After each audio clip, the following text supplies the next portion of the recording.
All right, time now for business news. Can check in on the markets out in Asia, the last day of the trading week. At the moment, markets a pretty much mixed bag in Asia. The Nikkei down 0.7%. The rest of the indices, though, in Asia in the green. The Kospi up 0.5%. Shanghai Composite up 1/3.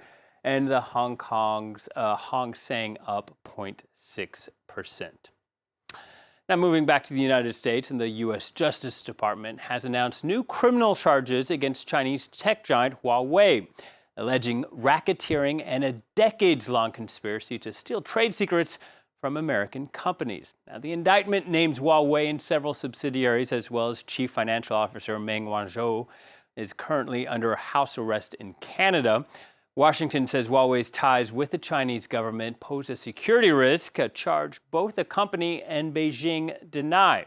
Meanwhile, on Thursday, the French finance minister confirmed that Huawei would not be excluded from supplying 5G equipment here, but like the UK, would impose restrictions to protect consumers.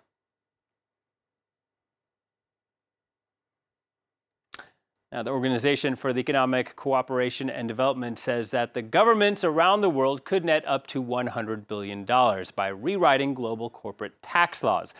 The OECD is facilitating discussions on an international framework to tax tech giants like Google, Apple, Facebook, and Amazon.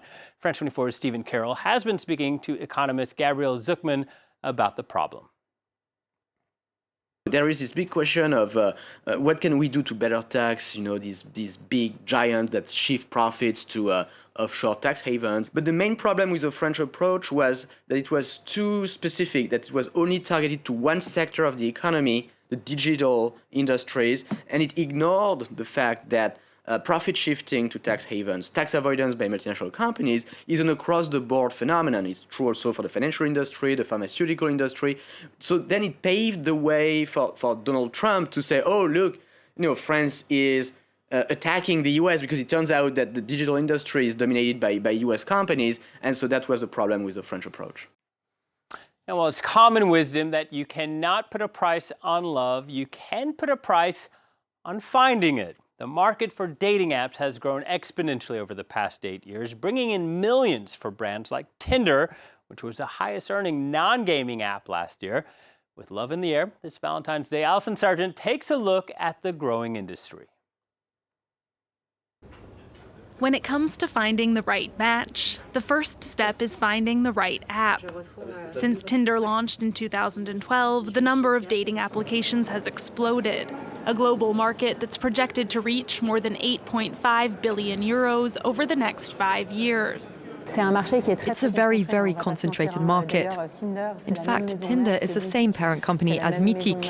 It's the same parent company as Match. All of the big players are held by the same hand. That hand belongs to Match Group, which owns 4 out of 5 of the most popular dating apps in the US. Top-ranked Tinder is also a top earner. Last year, it beat out Netflix as the #1 app for consumer spending worldwide. Tinder's dominance may be tested by the arrival of the new Facebook dating app, which launched in the US and parts of Asia last year. So far, Match Group says it hasn't felt the consequences, and founders of smaller apps say there's plenty of room for everyone. It's a market that still has an absolutely incredible reserve of potential. Our job is to help those who are struggling to meet people. According to Match Group, outside of the US and Europe, around 2/3 of singles have never used a dating app, meaning for companies seeking new clients, there are still plenty of fish in the sea.